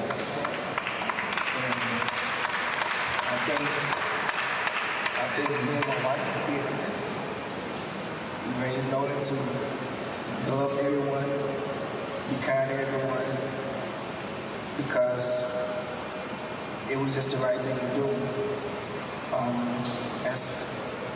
I got a lot of stuff going, but what I really want to say is, like my wife said, if you know something, and you are really, if Nolan was really your best friend, or for the people who say that he was their friend, please come forward and tell us what you know. All we want to know is the truth. We're not blaming anyone. We just want to know the truth. Any parent wants that.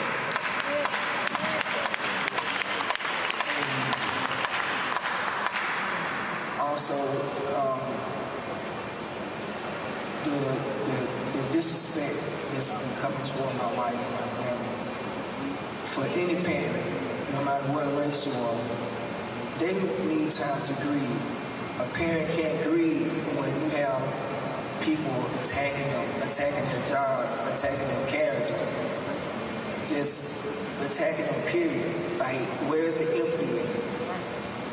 We, as Americans, this is a diverse country. Not one race made this country. We all made this race, made this country. So we all need to come together And like I said, if you know something, please come forward and just call our attorneys, give them information, and they'll take it from there. Just help us out. And not just us, but all these families need answers. Anyone with information on any one of these cases, please come forward. Because losing a child is something that you have to do with the rest of your life. You know, folks, we have to continue explaining to people who don't seem to understand what a legal strategy is about. Candace, I look at Threads, I look at Instagram, I look at Twitter, and I see these people acting a fool, criticizing Ben Crump, not understanding that when Crump goes to the NAACP convention in Chicago with the Nolan Wells family, when he goes to Nashville with the Wells family to National Urban League Convention, what he is doing is, the legal strategy is you're keeping the story on the front page, at the top of the newscast, in the minds of people. If you do not have a media strategy, what then happens is case goes quiet. Now let me be real clear. I see Nancy Grace doing interviews, Don Lemon's doing stuff, these other shows are doing stuff. The reason I have not done a lot of the stuff that they've done, because we have no new information. Okay, so I'm not going to sit here and I'm not debating that idiot Tatum over an interview he did with one of the guys. That is a waste of my damn time. I'm not interviewing somebody, well, let me talk to them, get the analysis of that audio. And again, if folk want to do that, that's what they want to do. But the reality is it's not any new information. But the job of Crump is to keep the attention on the case. Otherwise, Mississippi will gladly allow it to just fade away. You are exactly correct, because what we've been seeing is speculation. And as you said, there's no new information, and the information that they do have, they're not sharing because it's going to the grand jury, which is a closed proceeding. So I agree with you 100% that all the talk around this, I hope that it can die down, because what you said is correct also. The accountability for the justice system, a lot of it these days happens in the media. Without it, you are not going to keep the case alive. You are not going to get things as quickly as you want. And you are not going to get accountability. Remember that the police already spoke down there and talked about how this was an accident. They already came to their conclusion without an investigation. So that is what we were dealing with, which is why Ben Crump and everybody else involved has to keep this story alive. Now that it goes to the grand jury, we are on a fact-finding mission. The Mississippi Bureau of Investigations has already interviewed dozens of people. The people who were on the boat with Nolan, there were about 6 or 7 people. There were quite a few. They have to be talked to. They subpoenaed, the parents of Nolan subpoenaed the records and made sure to tell Meta and Google, preserve all the records. This is evidence collecting time, whether it's the engineering reports, whether it's the digital footprint. This is the time where you get all the information. Oh, as well, we have the state autopsy, and then we have the autopsy done by Dr. Roger Mitchell in Washington, D.C. So all of that is what the grand jury is now finally going to do. But this may not happen quickly. It will happen quicker, though, than if there wasn't all this attention. Why? Because it's a process, as you know, Roland. This is part of the legal strategy. Do things slowly, talk to everyone, keep the message out there, because now we're going through a discovery phase where we have to get all this information together to present it to members of the grand jury. So that is where we are, and hopefully people will kind of wait, because that really is what we are in the middle of right now. It's now just a wait and see. There's nothing anybody can do. The information is, we're not hearing about it as much, and that's where we are right now. See, for me, Joy, I just can't, I hate speculation. I just can't sit here and do a whole show on speculation. And let me be real clear. It can get clicks. It can get views. That's great. But all you're doing is, in essence, repeating the same thing, and that's just not what I do. Yeah, no, I think that's right. This is not a time for speculation. We want to keep the pressure up. We also want to send to anyone who was there, this isn't going to go away. People are not going to forget. So we want you to tell the truth, whatever happened. We're not presupposing. And I love what his parents said. We're not indicting you in advance. We're not saying that. But we do want to know the truth because things are not matching up. And we know when things don't make sense, it's because we're missing some part of the story. So this isn't going to go away. If you don't want this following you for the rest of your life, you need to tell the truth. You need to come forward. You need to say it. And the pressure up is very important. And that's why we're doing it. But no, we should not be speculating about what we think happened, what might have happened. One, because that can also lead us down the wrong path. This is about, creating because what happens is when... Right, because all the speculation all it does is get people talking about stuff that's not factual on social media, and then it just simply clouds everything, Michael. And that's the problem when folks just start, well, I think this and I think that, I think this here. If you do not operate from a set of facts, all you do is contributing to the nonsense.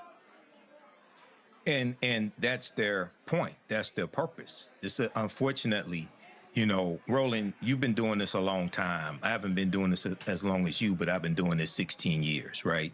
And I take a certain factual approach when I cover stories. I've covered thousands of stories. You and I connected when I used to guest host your nationally syndicated radio show. There's things that I see on social media, and people are just making money off of this story, just putting nonsense out, okay? And these are people who... have no conscience.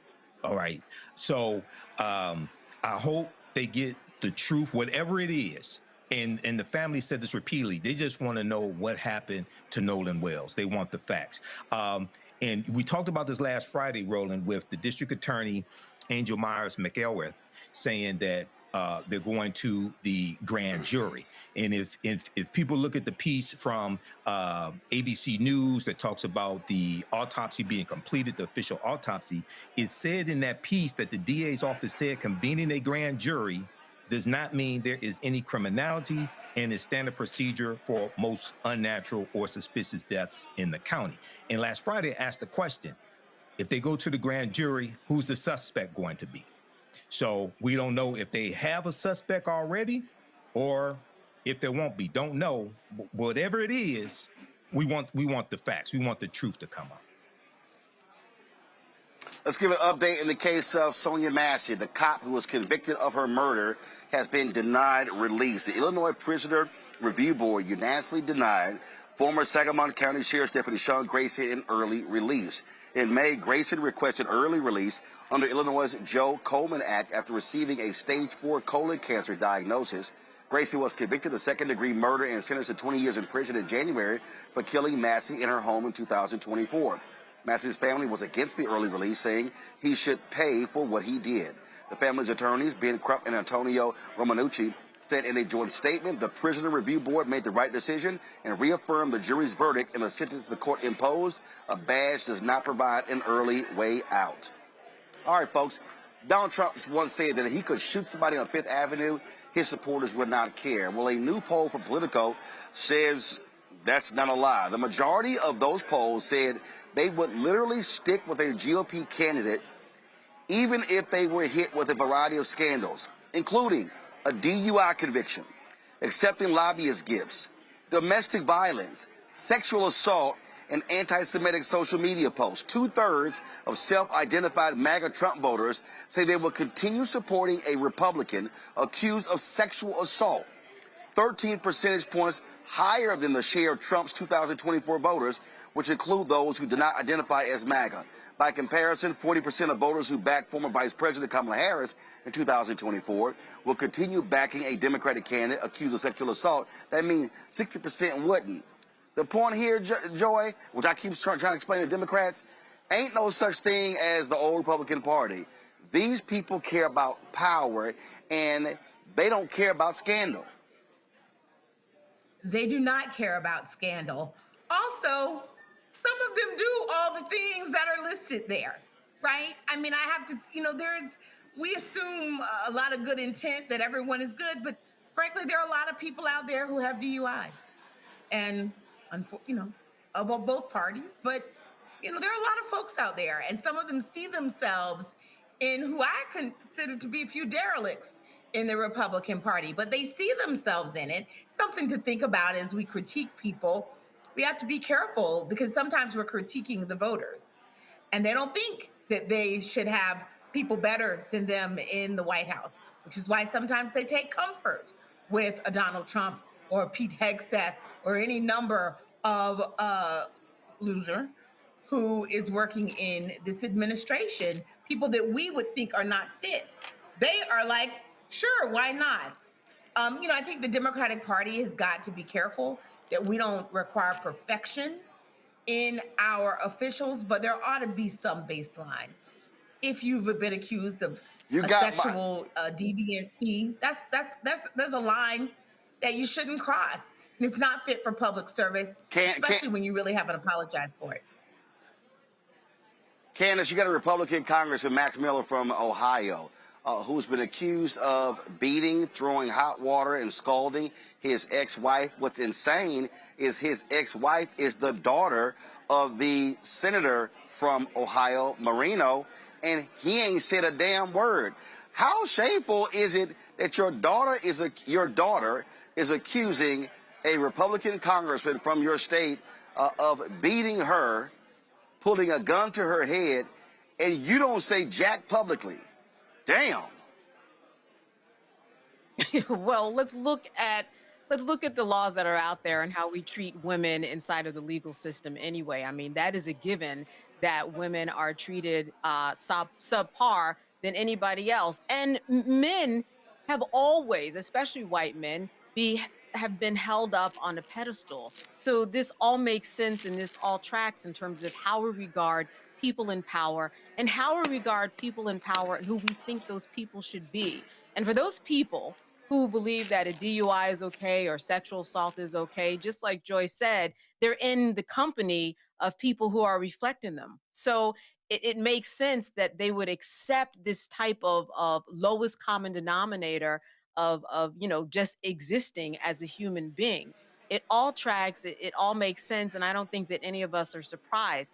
It is surprising hearing that people were actually asked specific questions. A lot of things were assumed, but I think that this is how we are to understand how human beings regard themselves, especially in light of what's going on in the world today. We just know that people don't see the things that we thought were terrible in 1995 as something terrible today. They just don't see it because a lot of people are doing those same things. Well, there's no shot, but they also care about power, Michael. You see some of those videos where they would read to the people all these heinous things, and they would go, "Oh, that's wrong. That's awful. That's pathetic. That's I can't believe that." Then they would say, "Oh, my bad. I'm sorry. That wasn't Biden. That was Trump." Then they would, then those same MAGA would start, "Well, I don't know." And it's like, wait a minute, but you just said how awful it was. They give excuses when it's Trump and his maggots. First and foremost, keep in mind that MAGA is a cult, okay? And it preys on ignorant people. So you have to start with that premise. And, the Access Hollywood tape, when that was revealed, any other presidential candidate, that would have been the end of their presidency. Okay. And that was back in 2016. Okay. So now you have Donald Trump, who was found liable of sexually abusing E. Jean Carroll. Okay. And you said, and 66% of these Trump maggot voters said they would excuse a Republican candidate who was accused of sexual abuse.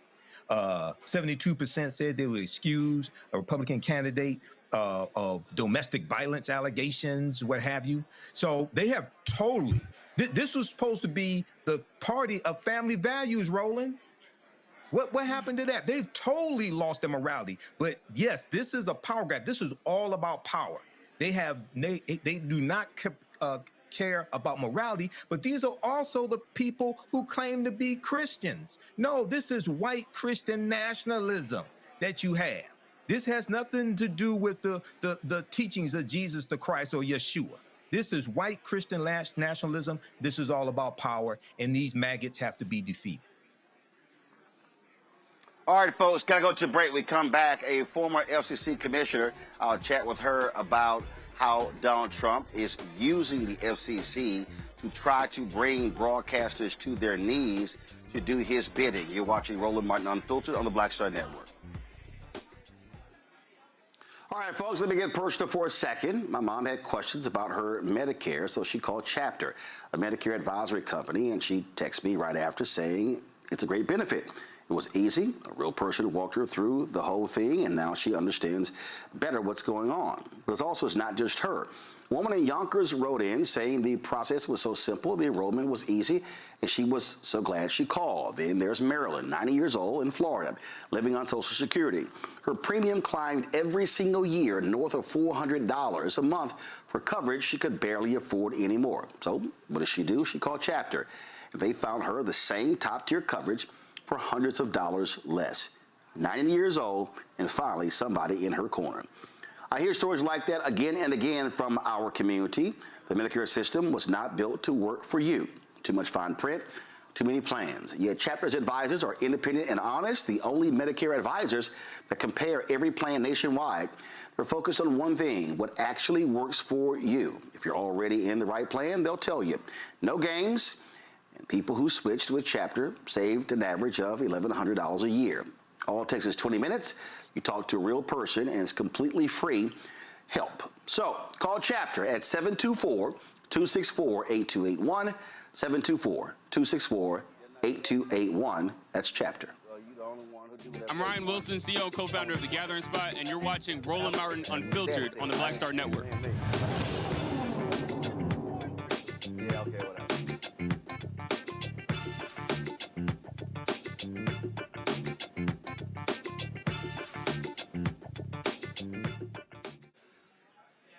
All right, folks, we have seen these insane people in Washington, D.C.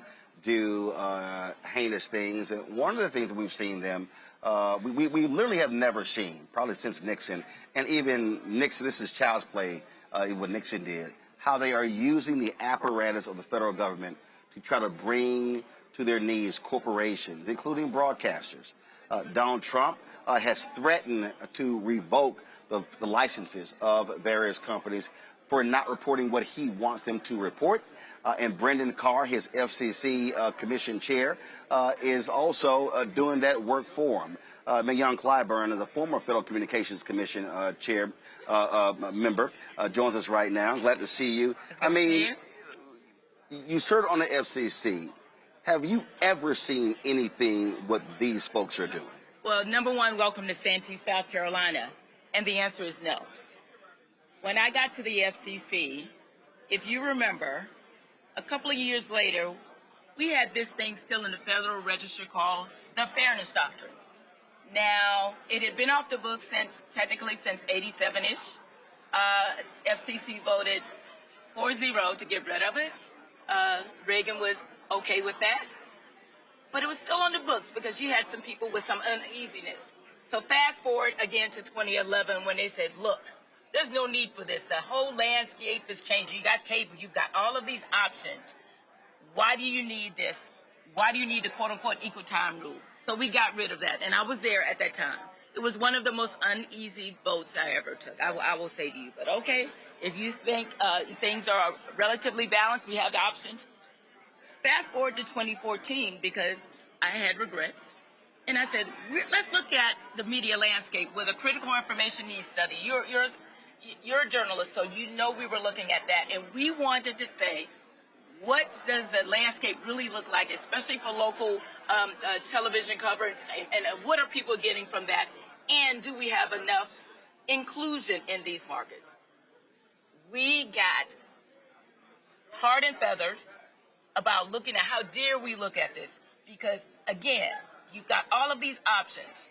Now, if you have all of these options, you have all of these freedoms. If we don't want the FCC in the newsroom, which is what I was told, I'm a little perplexed as to where we are now. Because if we have all of these freedoms, if we have all of these options, if we don't want to be in a newsroom or the talk show rooms and the like, what are we talking about here? I mean, you have Brendan Carr that he said to companies, if you don't get rid of your DEI programs, I'm not approving any mergers or acquisitions. He has chastised companies for their reporting of stories. And now you have them, first of all, Trump extorted ABC for with the Stephanopoulos lawsuit. They settled that, paid him off. Now you have Carr saying, "Oh, we're going to review your licenses early," and that an early review of the license based upon because they don't like ABC. And I had Kathy Hughes on the show last week, and she said, "Look, we own radio stations. We have to walk on eggshells because they could pull our radio licenses." In 2026, in the U.S. of A., we are talking about newsrooms feeling that they don't have freedoms, talk shows feeling that they're walking on eggshells. I'm just standing here with you, not recognizing the agency that I love a lot. I really don't. So we are in a relatively rural part of South Carolina where the broadband manager of this state said, we almost got things done. Now, almost getting things done in FCC and state talk is infrastructure. We still have an affordability problem. We still have a crisis here. We still have access to information challenges. We should be talking about that. How we get the tools that we need through the platforms like the internet and all of these other platforms. But no, we are talking about what is happening in newsrooms, what is being covered, what is being, talked about. If you have all of these options and opportunities, what does it matter? Because when I wanted more inclusion and looking at a study, I was meddling, I was getting involved in the newsroom, I was attempting to tell owners what to put on, who to hire, and how to conduct themselves. Where are we here? See, the reason this is important because I need the audience to understand. When you talk about even these nationally syndicated radio shows, what people don't understand is those syndicated radio shows are being aired on radio stations. Those radio stations have an FCC license. Now, this is a digital show. We're on YouTube. The FCC does not regulate YouTube. The FCC does not, even though the people keep yelling about Fox News, the FCC does not regulate cable because that's not a broadcast license. Exactly. So the problem that we have is Donald Trump, what they're saying is if these black syndicated radio shows are getting too aggressive, they can literally say, oh, we're going to snatch those local licenses. And what people don't understand is those local radio stations, they're not all corporate owned. Correct. They're also owned by individuals. And so you have individuals, and a lot of those individuals, even the stations that are owned where you have urban stations, a lot of those stations are owned by white conservatives. That was the issue with Tom Joyner, with the Tom Joyner Morning Show. I remember David Cantor was like, well, he was like, we got to be careful having people on so many times. He kept talking about equal time. And I was like, what the hell are you talking about? I said, Salem Broadcasting not doing equal time. What the hell are we doing? But he didn't want to tick off these white guys who own these stations that Tom's show was on. So people need to understand. They might be hearing, well, FCC, does that impact me? It does. Because that station owner or that network could say, hey, y'all hold that commentary down because we don't want to tick the Trump people off. Well, one of the things that we assume is that we can trust those local and national personalities that come over the radio, television, and the like. That we can trust our journalists to tell us the truth as distilled and as brought in, at least some semblance of balance.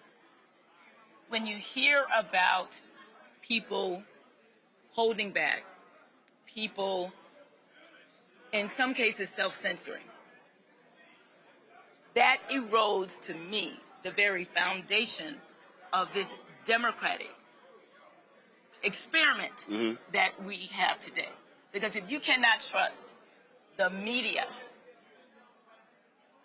then what do we have in terms of the foundation of the democracy? And if somebody else is putting a thumb on the scale, right, that is not locally driven. Well, they're not putting a thumb on the scale. Trump has put his fat ass on the scale.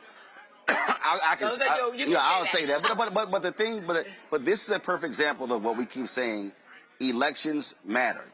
You may not understand that, and people don't understand.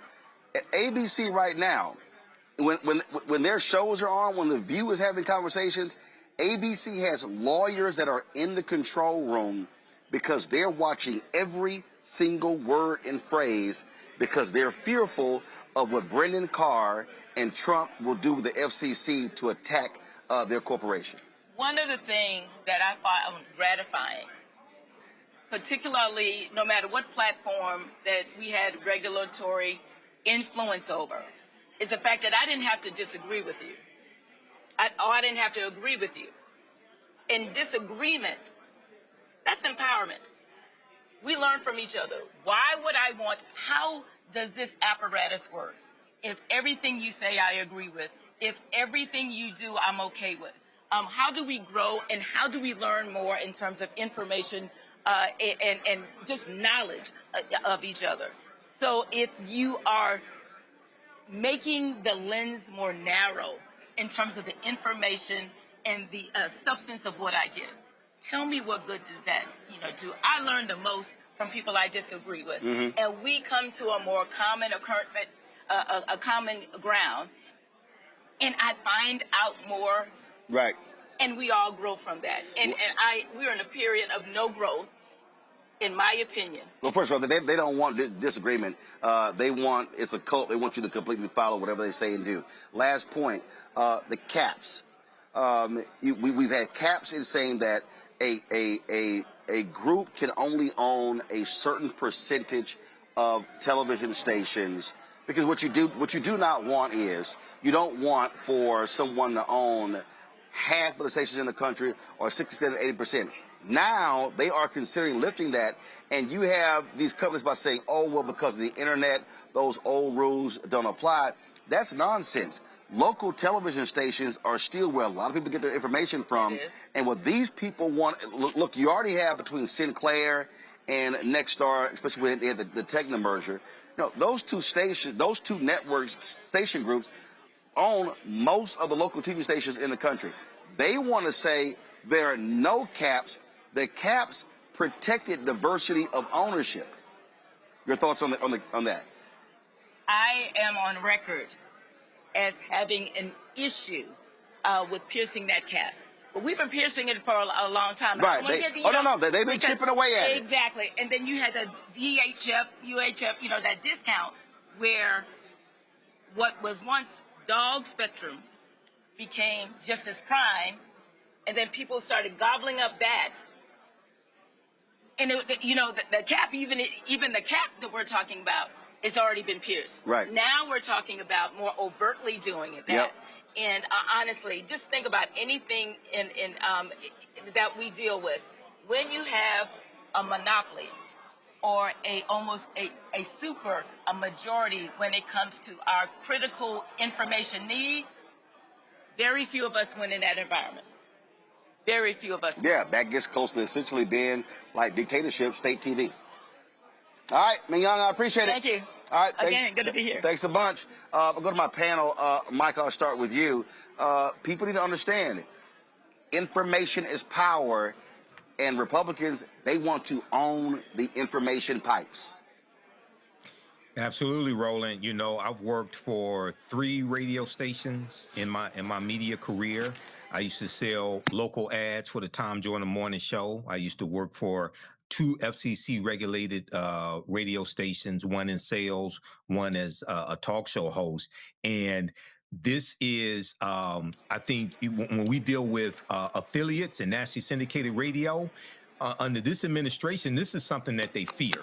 And I know that,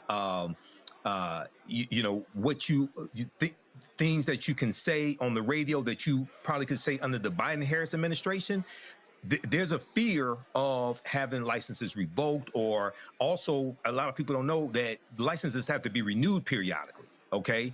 And if you talk about certain things like FCC regulated radio, you can't talk about medicinal marijuana because marijuana is still illegal at the federal level, even though in different states they've passed various laws where it's legal. Well, people can file claims if they hear certain things on FCC regulated radio that violates federal policy as well. So these are tough times, especially for African-American owned media.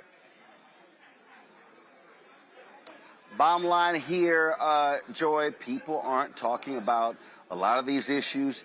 You don't hear a conversation about the FCC on many of these other podcasts and shows. I need people to understand, if you are paying attention to what's going on, okay, under the Biden administration, they blocked that acquisition of Tegna. Trump comes in, they approve Tegna going to Nexstar. Nexstar, conservatives. Sinclair, conservatives. They arranged the deal for TikTok to go to conservatives. Twitter, bought by Elon Musk, racist. Then you have CBS, Skydance, David Ellison, using his daddy's money, Larry Ellison, who also controls TikTok. Now they control CBS Paramount, which also owns BET. Now the Warner Discovery deal, which means they will be owning CNN. They will be, so when you start looking at the communication, what will they be owning?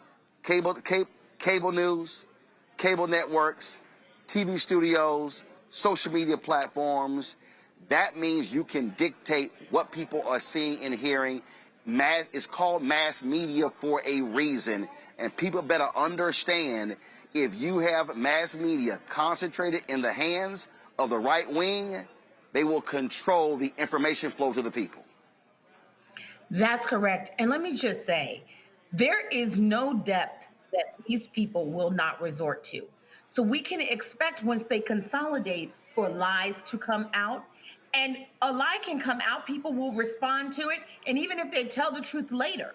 And frankly, they're trying out that now, right? We talked about it earlier. They file a fraudulent, ridiculous lawsuit. It gets thrown away later, but they've made their political point, and people don't hear about the cleanup, right? Or the fact that they had to admit they were wrong. This is their plan. They can put out there, they can say something that they know is incorrect. It can spread like wildfire, and they're putting it out through mass media that they will control, and long before we can even get it back, long before we can even make a correction. This is their intent. And we have to assume complete nefarious intent. They are completely focused on power. You referenced that earlier. They understand power in a way that, we haven't seen since 1937, okay? Germany. That's what we're seeing right now. That's what they're hoping for. This is a clear part of authoritarianism. They understand that better than we do. And that is why in programs like this are so important, because this is an area where they won't be able to control it as much. And so we have to invest in online sources during this period. And when we get power back, we have to make sure we are protecting all agencies, including the FCC. You're correct. Elections matter.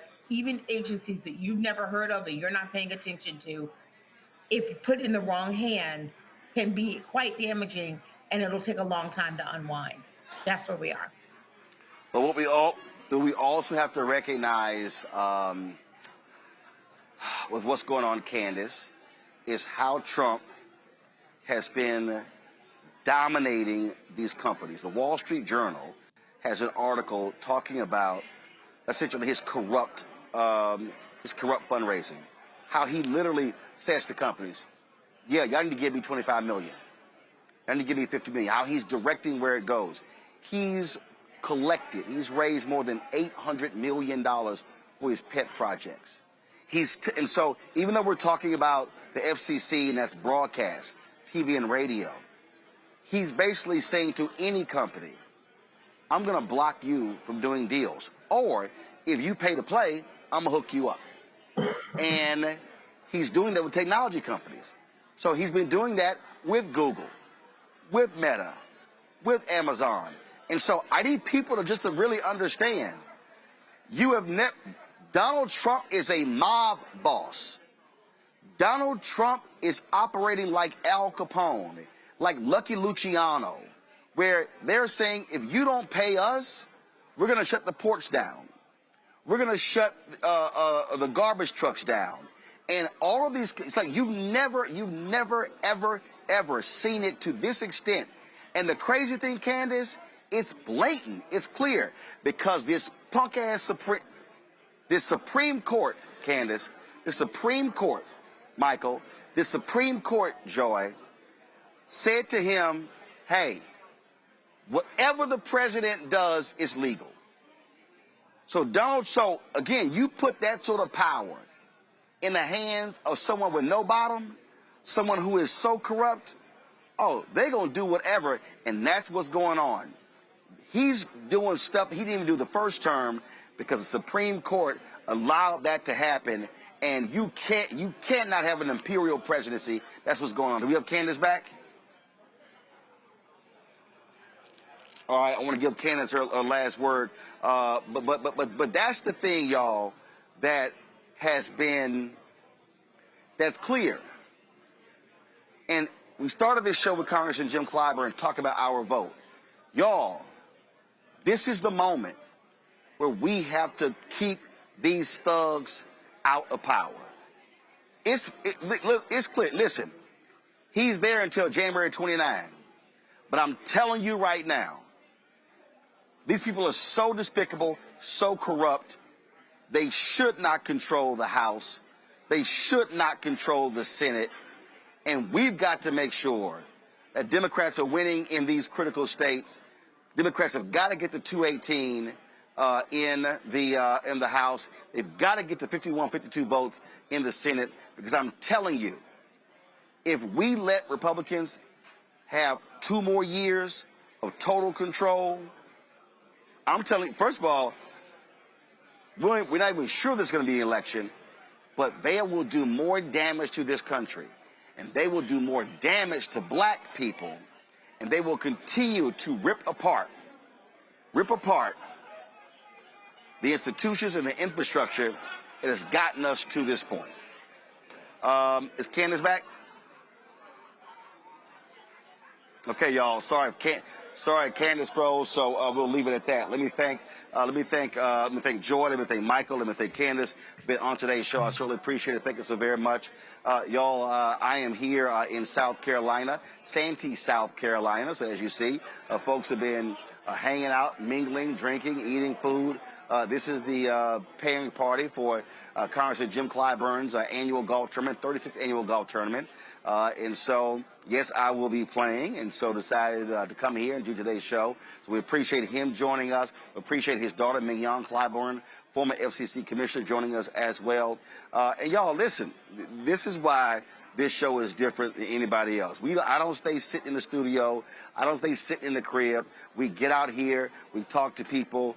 We communicate with people. I was just chatting with a brother who's the new golf coach at South Carolina State. I was talking to a brother who's a professor at an HBCU here. I was catching up with some other folks. And so that's why we get out on the road, do this show, to communicate with people all across the country. So your support is critical in allowing us to do that. If you want to join our Bring the Funk fan club, do me a favor. Contribute via Cash App. Use the Stripe QR code. You see it right here on the screen. That's for credit cards as well. If you're listening, go to blackstarnetwork.com for ways to give. Check some money order. Make it payable to Roland Martin Unfiltered, P.O. Box 57196, Washington, D.C. 20037-0196. PayPal's R. Martin Unfiltered. Venmo's RM Unfiltered. Zelle, Roland at RolandSMartin.com. Roland at RolandMartinUnfiltered.com. Download the Black Star Network app. Apple phone, Android phone, Apple TV, Android TV, Roku, Amazon Fire TV, Samsung Smart TV. Be sure to get out Roland Martin Unfiltered Black Star Network swag. We're going to shopblackstarnetwork.com. Shopblackstarnetwork.com. And, of course, you can also get all products from all these black-owned companies that you see in our studio. Every single one of these companies are available in our marketplace segment on shopblackstarnetwork.com. So check it out. Folks, don't forget, download the app Fan Base. Follow me at Roland S. Martin. I would appreciate that. And again, Monday, I'm going to be in Los Angeles. Seth the Entertainer has his annual golf classic. We'll have some great content from there as well. I appreciate, as always, y'all checking us out. And this is the end of 1 month. And, of course, tomorrow, beginning of August. So we certainly appreciate it, folks. Thanks a bunch. Y'all have a fantastic, fantastic weekend. And I'll see y'all next week. Roland Martin Unfiltered, right here on the Black Star Network. Holla!